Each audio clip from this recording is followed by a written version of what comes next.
안녕하세요. 크립토TV입니다. 오늘은 코인 가격에 단기적인 영향을 미칠 것들과 또 7월에 큰 영향을 미칠 이벤트를 업데이트하는 시간 갖도록 하겠습니다. 최근 들어서 펀드 중에 하나가 다시 살아나고 있는데요. 바로 최근에 비트코인 가격과 가장 연동된 자산, 오히려 지금 비트코인 가격보다 더 주목을 받고 있는 자산이 있습니다. 국장도 아니고 나스닥도 아니고요. 아마 들어서 아시겠지만 최근에 스트레이티지가 위기를 겪고 있어요. 그래서 STRC라는 우선주와 비트코인의 상관 계수가 현재 사상 최고치를 기록하고 있다라고 합니다. 이게 사실 말이 안 되는 거거든요. 여기 보시면 STRC와 비트코인의 90일 상관 계수는 현재 약 0.7이다. 1에 가까울수록 같이 논다는 건데요. 왜 말이 안 되냐면 STRC는 원래 100달러 근처에서 놀아야 되는 일정하게 가야 되는 친구인데 비트코인과 같이 움직이고 있다면 지금 뭔가 조금 문제가 있는 거겠죠. 그래서 이달 들어서 STRC는 약 23% 하락해서 100달러에서 놀아야 되는데요. 지금 76달러까지 떨어졌고 비트코인도 20% 하락해서 5만 8천, 5만 9천 달러에서 놀고 있더라. 그래서 현재 지금 STRC가 액면가를 크게 밑돌면서 추가 자금 조달도 못하고 있고 비트코인 매입도 어려워졌다. 뭐 이런 이제 내용이 있습니다. 근데 왜 이게 지금 말이 안 되냐면요. 위기일 때만, 그러니까 떨어질 때만 STRC랑 비트코인이 유일하게 같이 갈 수 있거든요. 즉, 위기니까 상관계수가 높아졌다. 떨어질 때 같이 떨어지고 있는 지금 문제가 있다. 그러면 최근에 어떻게 움직였는지를 제가 한번 차트에서 나타내 봤는데요. 파란색이 STRC 우선주고요. 초록색이 비트코인입니다. 원래는 이 파란색이 저 위에 100%, 그러니까 100불 근처에서 놀았어야 되는데, 동그라미 친 데 보니까 작년 한 8월, 9월부터 STRC가 떨어지니까 초록색 비트코인도 조금 떨어졌죠. 그러다가 이 파란색이 또 작년 11월, 12월에 살짝 떨어지니까 비트코인이 또 쭈루룩 미끄러졌고, 또 올해 한 2월쯤에 STRC가 떨어지니까 또 초록색 비트코인이 쭉 떨어지고, 근데 이게 뭔가 갈수록 심화되는, 동조화가 심화되는 모양이죠. 최근 들어서 거의 20% 가까이 STRC가 떨어지니까 비트코인도 최저점 근처에서 놀고 있는, 이 파급 효과가 크고 지금 동조화가 된다는 게 뭔가 지금 스트래티지에 문제가 있다, 위기를 겪고 있다, 이렇게 보시면 될 것 같습니다. 근데 많은 사람들의 우려와 달리 그래도 위기는 겪을 수 있지만 스트래티지가 망하기는 어렵다고 보는 전문가들 의견이 있어서 한번 소개를 해드려 보겠습니다. 그 중에 한 분이 중국의 채굴 풀 설립자 장조월이라는 분이 있는데요. 위기는 맞다. 어려울 수는 있지만 그러니까 수개월간 당분간 비트코인의 매수를 줄이겠지. 수개월간 비트코인을 적게 사든지 매입을 못 하든지 아니면 STRC 배당 재원 확보에 집중할 가능성은 있지만 그렇다고 해서 회사가 망하는 건 또 별개의 문제다. 왜냐하면 스트레티지의 부채 비율이 약 10% 수준인 만큼 비트코인이 이렇게 약세장이 한 10년 정도 이어지지 않는 한 회사가 붕괴할 가능성은 굉장히 낮다. 이런 이제 10년 동안 떨어지면 뭐 망할 수도 있겠어. 그렇지만 그 정도는 아니야. 뭐 이렇게 얘기를 하고 있고요. 또 아담 리빙스턴이라는 뭐 애널리스트도 비슷한 얘기를 했는데요. 스트레이티지가 위기를 겪었던 때가 22년도가 있었죠. 20년도 8월에 짜잔 하고 등장을 해서 22년도 그때도 엄청 위기를 겪었다 하는데 그때와 현재의 재무 상태가 확연히 다르다라고 하면서 이런 차트를 소개를 하더라고요. 일단 왼쪽이 22년도고 오른쪽이 26년도인데요. 제가 빨갛게 동그라미를 친 22년 당시에 스트레티지가 13만 개의 비트코인을 갖고 있었는데 요 밑에 보면 빨간 선 밑에 뭐 언더워터라는 단어가 쓰여 있으면서 그러니까 이게 잠식이 된 겁니다. 13만 개를 들고 있는데 여기 보시면 Net Senior Claims라고 해서 선순위 뭐 우성 배당권 쉽게 얘기하면 빚으로 보시면 됩니다. 내가 13만 개를 들고 있는데 사람들에게 줘야 할 빚이 14만 6천 개 비트코인이 있으면 마이너스 1만 6천 개잖아요. 그러니까 이렇게 지금 자본이 잠식이 돼 있고 뭐 엠나브가 계산이 안 될 정도로 엉망인 상황에서도 22년도에 스트레치가 결국은 살아남았다. 근데 현재는 84만 7천 개의 비트코인을 갖고 있는데요. 한눈에 보시더라도 여기 빨간 물결 위로 고개가 더 많이 내밀어져 있는 게 볼 수 있죠. 그리고 우선 그러니까 빚이 한 35만 개가 있으니까 빚을 다 청산을 하고 갚는다 하더라도 49만 5천 개의 비트코인이 플러스다. 그래서 앞선 아까 중국 채굴자랑 약간 비슷한 얘기를 하는 겁니다. 이게 하락장이 쭉 오래 지속되지 않는 한 청산 가치보다 더 높다. 실제로 맨 밑에 M나브라고 해서요. 1.07, 즉 뭐 많이 떨어졌다고는 하지만 여전히 프리미엄이 붙어서 거래가 되고 있다. 그래서 22년도에도 안 망했는데 26년도에 망한다는 건 조금 지나치다. 물론 위기는 겪을 수 있겠죠. 그럼 누가 이렇게 팔고 위기를 조성하고 있는지 제가 한번 알아봤는데요. 일단 단기적으로 보면 스트래티지 파는 사람과 STRC 파는 사람이 다릅니다. 스트래티지는 사실 전통 금융이 벼르고 있는 회사겠죠. 얼마나 보기 싫지 않을까요? 그래서 많은 헤지 펀드들과 숏을 치는 공매도를 치는 기관들이 지금 기회는 이때다라고 하면서 스트래티지를 단기적으로 많이 공매도를 치고 있다라고 하는데요. 반면에 STRC는 전체 보유자의 무려 80%가 개미들이다라고 합니다. 제가 예전 소개를 해드렸는데 그 중에서도 불개미가 많아요. 왜냐하면 이자를 12%, 13%나 주니까 내가 어디서든 한 4%, 5%에 빌려오면 7%, 8%를 먹을 수 있잖아요. 이런 레버리지를 잔뜩 낀 불개미들이 많이 들어왔는데 가격이 뚝뚝 떨어지니까 강제 매도, 강제 청산이 나오면서 이 불개미들의 매도를 또 어떻게 극복할 수 있는지 그러니까 단기적으로는 이런저런 위기가 있지만 장기적으로 볼 때는 살아남을 가능성이 높다. 뭐 이렇게 보시면 될 것 같아요. 그래서 지금 코인 시장이 어렵기 때문에 결국은 하반기에 있을 코인만의 트리거를 좀 기다리는 상황. 뭐 어떤 게 나올지 모르지만 항상 떨어지는 자산이 없다고 한다면 분명히 뭔가 트리거는 나오지 않을까 생각이 드는데 그 트리거 중에 하나가 될 수 있는 7월 달에 큰 이벤트를 제가 한번 업데이트를 해보도록 하겠습니다. 앞으로 한 달 후쯤에는 갈지 말지 여부가 좀 드러날 수 있는 중요한 뉴스, 바로 클래리티인데요. 워낙 되냐 마냐가 많이 뒤바뀌었기 때문에 제가 최근에 안 가져왔는데요. 최근에 조금 재밌는 상황이 벌어지고 있어서 한번 업데이트를 해보도록 하겠습니다. 오늘 아침에 나왔던 뉴스인데요. 엘리노어 테럴시라는 기자가 의원들 사이에서 클래리티법 처리가 긴급하다는 인식이 커지고 있다. 긴급하다는 인식만으로는 사실 제가 안 가져왔겠죠. 뭔가 이면에 있는 재밌는 상황을 소개해드려 보겠습니다. 자, 그녀는 주택 법안 논란 이후에 높아진 정치적인 압박과 처리 시한이 얼마 남지 않았다는 인식 때문으로 보인다. 뒤에서 소개를 해드리겠지만 최근에 트럼프 대통령이요. 거의 다 된 입법, 주택 법안과 반 CBDC 법안이 엮여 있는 그거를 사실 처리를 서명을 24일 날 했었어야 됐어요. 당연히 할 줄 알았는데 갑자기 그걸 안 해버렸거든요. 그래서 왜 그렇게 안 했는지를 뒤에서 한번 소개를 해드려 보고요. 그러니까 해야 될 일이 더 많아졌어요. 지금 시간은 없는데 보이콧을 트럼프 대통령이 해버리니까 처리해야 되고 상의해야 될 게 더 많아졌다. 그러니까 숙제는 더 늘어난 겁니다. 그리고 오는 7월 13일 휴회에서 돌아오면, 그러니까 7월 13일쯤에 돌아옵니다. 한 7월 3일부터 7월 12일까지 쉴 거예요. 독립기념일 휴회가 있어요. 뒤에서 그것도 소개해드리겠지만 휴회가 너무 많습니다.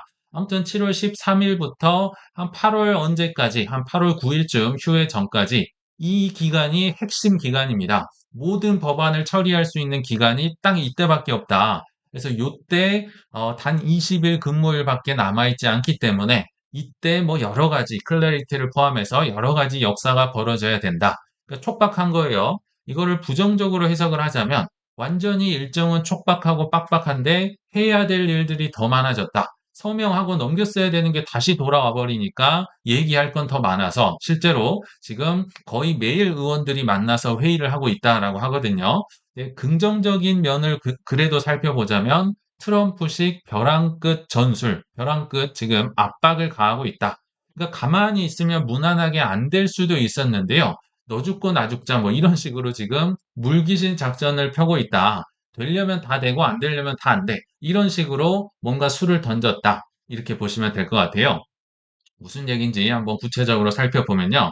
일단은 일정만 보면은 의회 일정만 보면 더욱 불리하고 촉박해졌다. 이게 맞는 말입니다. 왜냐하면 야, 왜 이렇게 많이 쉬는지 모르겠어요. 휴회가 많아도 너무 많다. 일할 시간이 있어야 이 법을 처리할 거 아니에요.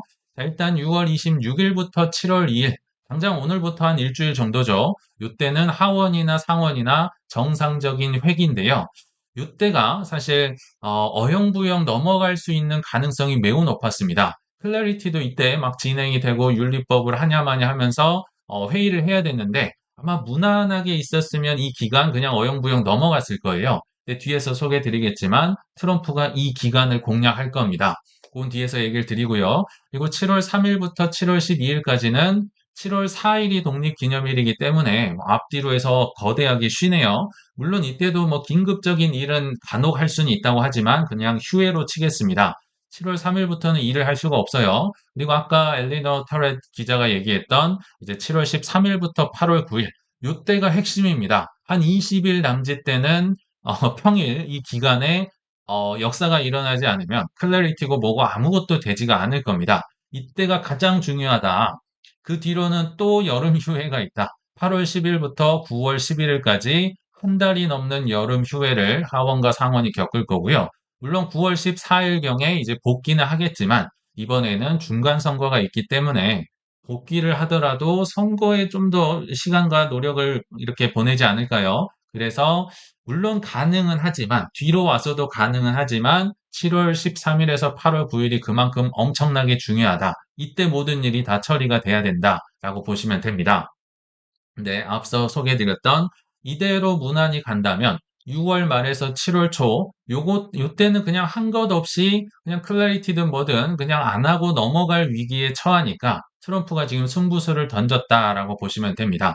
그러니까 안 하느니 뭐라도 던져보는 게 조금은 더 확률을 높일 수 있는 뭐 아니면 도, 뭐 이런 모험이라도 걸어본다는 차원에서는 뭐 괜찮다라고도 얘기를 할 수 있거든요. 트럼프 입장에서 한번 얘기를 해보겠습니다. 지금 클래리티가 안 되네 뭐 이런 이유가 윤리법이 핵심이잖아요. 이거 안 넣으면 민주당에서 안 해줄 거야. 그러니까 트럼프 입장에서는 클래리티 안 해준다고 윤리법 뭐 넣어야 된다고? 좋아. 그러면 내가 못 먹으면 너희도 못 먹어. 너는 내게 안 되면 너네 것도 다 안 될 거야. 다 망쳐버릴 거야. 이런 느낌이라고 보시면 됩니다. 왜 그런 얘기를 드리냐? 이제 6월 25일자 기사이긴 한데요. CBDC 발행 금지 법안이 담긴 주택 법안 서명식이 트럼프가 원래는 사인을 했어야 됐습니다. 다들 그렇게 생각을 당연히 했을 거예요. 근데 그게 취소가 됐다. 이게 법이 이름은 주택법이라고 아마 돼 있을 텐데 CBDC도 들어가 있고 주택 법안도 들어가 있는 법이 있습니다. 요거 원래 24일 날 서명식을 했었어야 돼요. 근데 행사 직전에 트럼프가 이걸 취소를 하면서 다들 좀 충격을 받은 모양입니다. 왜냐하면 왜 이게 충격이냐면요. 이 반 CBDC 요거는 트럼프의 당연히 큰 공약이었죠. 뭐 코인에도 좋고 당연한 얘기고 이 21세기 주택법이란 것도 트럼프가 예전부터 공개적으로 지지를 했던 겁니다. 요거는 초당적으로 밀고 있는 법안이었는데요. 본인이 공약이었고 밀었던 거를 갑자기 행사 직전에 취소를 해버리니까 붕 떠버리는 거죠. 이거 법안 준비하려고 지금 1년이 넘게 양 당이 으쌰으쌰를 했거든요. 법 하는 게 보통 일이 아니잖아요. 그러면서 트럼프가 하는 말이 공화당이 밀고 있는 불법 이민자 투표권을 제한하는 법안이 세이브 아메리카 액트라는 게 있습니다. 미국을 구제하자. 뭐 다 아시겠지만 미국 시민들만 투표를 할 수 있게 신분 확인을 강화하자라는 법이거든요. 트럼프 대통령 공화당이 엄청 밀고 있는데 아무래도 그러면 뭐 불법 이민자라든지 약간 애매하신 분들이 투표를 못하게 되면서 조금은 공화당에 유리할 수 있는 법안으로 알려져 있습니다. 근데 이 세이브 아메리카 안 해주면 나도 주택 법안 이거 나 통과 안 시킬 거야. 지금 이렇게 나온 거예요. 똑같죠? 클래리티의 윤리법 안 넣으면 통과 안 해줄 거야 라고 하니까 그래? 그러면 나도 세이브 아메리카 안 해줄 거야. 이거 해줘야 주택법안 해줄 거야. 이런 식으로 똑같이 나오고 있다. 그러면 이 주택법이 도대체 뭐냐? 초당적이라고 하고 당연히 압도적인 통과가 예정됐고 트럼프도 동의를 했었던 그런 법이거든요. 자, 짧게 살펴보면요. 21세기 뭐 로드 투 하우징 액트 로드 법이라고도 하는 그런 법안입니다. 뭐 모두가 동의를 할 수밖에 없는 내용이에요. 뭐 주택 공급을 많이 늘리고 집값 주거비 부담을 낮추며 연방 주택 제도를 현대화하고 뭐 규제를 완화한다. 트럼프도 예전에 블랙스톤이나 이런 데서 뭐 대기업에서 주택 다 사버리고 이런 거 막 막자 이런 얘기를 했었잖아요. 그래서 공화당 쪽에서도 팀 스캇 그리고 민주당 쪽에서도 그 유명한 엘리자베스 워런 둘이 으쌰으쌰 해서 이거는 뭐 모두가 원하는 법안이었어요. 그래서 초당적인 법안, 하원도 358대 32, 상원도 85대 5로 압도적으로 통과를 하고 당연히 해줬어야 되는데 요거를 그냥 판을 뒤엎었다. 이렇게 보시면 될 것 같아요. 자, 그러면 트럼프가 원래는 어떤 선택지가 있었는지 한 네 가지 정도가 있었거든요. 첫 번째는 당연할 거라 생각했던 서명, 쓱쓱쓱 해서 바로 발효가 될 뻔 했었는데 그거를 지금 뒤집었고요. 두 번째는 거부권이라는 게 있습니다. 근데 지금 쓴 건 거부권은 아니에요. 그냥 아무것도 안 함입니다. 3번 아님 4번이에요. 그래서 거부권은 쓰면 이제 공식적으로 의회로 다시 돌아가서 재의결이 필요한데 이게 너무 압도적으로 됐기 때문에 아마 또 올라올 가능성이 높거든요. 그래서 2번도 아마 쓸 가능성이 낮고 이제 3번 아님 4번입니다. 근데 어쩔 수 없이 3번을 쓸 수밖에 없어요. 왜냐하면 아무것도 안 하고 나서 이제 10일 후에는 원래는 의회가 열려 있으면 이거 자동으로 통과, 자동으로 발효가 되게 돼 있어요. 그러니까 10일 후에 아무것도 안 했다? 그러면 자동 통과입니다. 근데 10일 후에 아무것도 안 했는데 의회가 휴회면 이거는 다시 도루묵이 됩니다. 이거 다시 법안 올려야 돼요. 하원, 상원 다시 가야 됩니다. 그러니까 올린 사람들도 이 타이밍을 보고 올렸겠죠. 그래서 4번은 지금 쓸 수가 없고 트럼프 입장에서는 3번이라고 보시면 됩니다. 아무것도 안 하면 10일 뒤에 자동 발효가 돼요. 왜냐하면 10일 후에 의회는 열려 있으니까 아직 방학 전이니까. 그래서 이 기간을 트럼프 대통령 아까 6말 7초 어영부영 넘기려고 했었던 클래리티도 가만히 있으면 안 됐을 거 아니에요. 논의가 안 됐을 것 같은 이 기간을 활용해서 이 시비를 활용해서 치킨 게임에 돌입했을 가능성이 높다.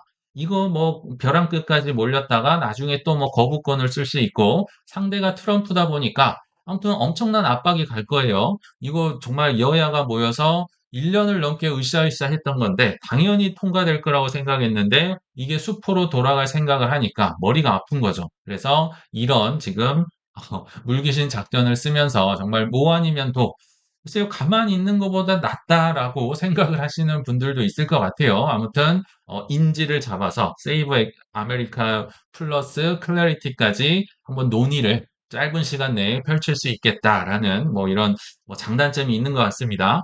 그래서 아무튼 최종 관건은 7월 내에 물론 뭐 9월 이후로도 갈 수는 있지만 확률이 좀 떨어지겠죠. 그래서 7월 내에 최소한 상원의 표결이 마무리가 되고 그러니까 뭐 수정을 하네 뭐 넣네 뺐네를 해서 투표를 해서 60표 이상이 나와야지만 하원까지는 안 가더라도 지금 하원에서는 기다리고 있는 입장이거든요. 그래서 상원 표결이 만약에 돼서 60표 이상 됐다? 그러면 이제 이거 통과 확률이 기하급수적으로 아마 올라가지 않을까라는 생각이 듭니다. 그래서 7월 내에 이런 이벤트가 벌어질지도 한번 지켜보실 필요가 있을 것 같고요. 그럼에도 뭐 무슨 얘기를 해도 지금은 참 힘든 구간이죠. 그럼에도 저는 코인만의 트리거가 결국은 나오지 않을까. 왜냐하면 계속 떨어지는 자산은 아마 없을 겁니다. 항상 뭔가 반전의 트리거가 예상치 못하게 나왔었거든요. 그 중에 하나가 독립기념일 뭔가 뭐 전략 비축이나 어떤 이벤트가 될 수도 있고 아니면 하반기에 작년 8월에 401k 예, 사모자산이랑 코인 이거 사기로 결정을 했었거든요. 그래서 27년부터는 아마 진행이 될 텐데 그 전에부터 들어와 있는 뭐 기관들도 있을 거고 개미들도 있을 거고 이런 기대감이 퍼져 나갈 수도 있고 아니면 중간 선거 이벤트 전에 뭔가를 해주겠지 이런 기대감도 있을 것 같고 여러 가지 트리거가 있을 텐데 클래리티 법안도 이 중에 하나가 아닐까 싶어요. 그래서 한번 좀 지켜보실 필요가 있어서 오늘 한번 업데이트를 해드려 봤습니다. 이제 결론에 왔는데요.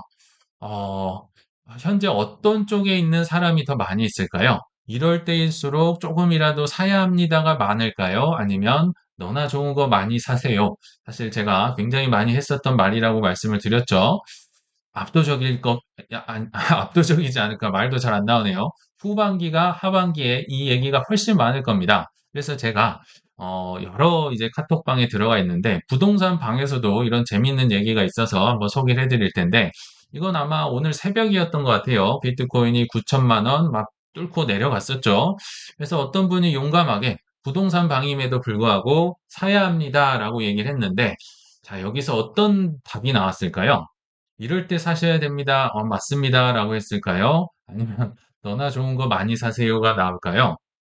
이분들이 서로 지금 모르는 관계다 보니까 이렇게 존댓말을 했겠죠. 존칭을 썼겠죠. 많이 사십시오라고 얘기는 했지만 뭐 아마 가까운 친구였으면 놀리거나 조롱하거나 너나 그 좋은 거 많이 사세요.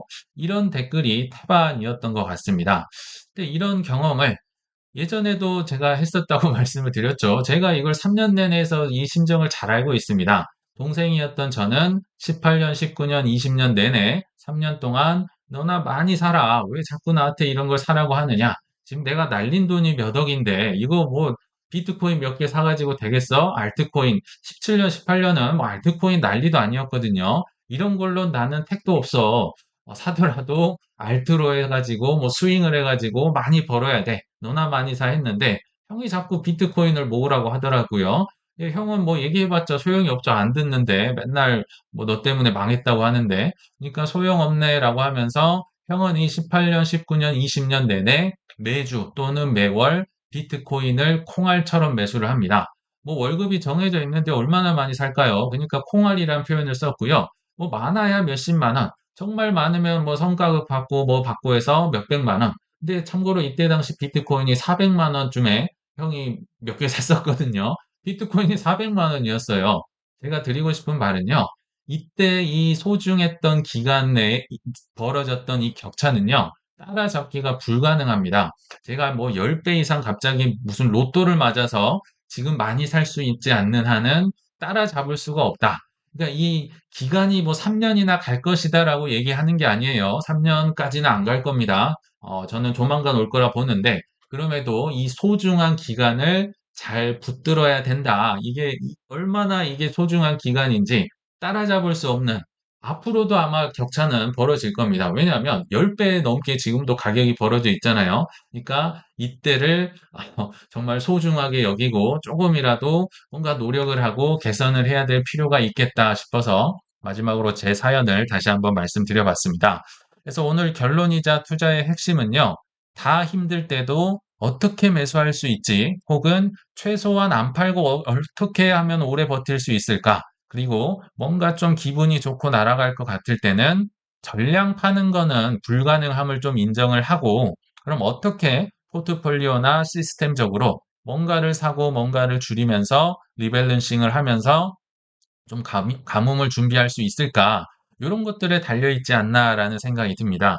그래서 많이들 힘드시겠지만 하락이 깊다면 상승도 반드시 크게 찾아올 테니까 조금만 더 힘내시길 바라면서 이만 마치겠습니다. 시청 감사합니다.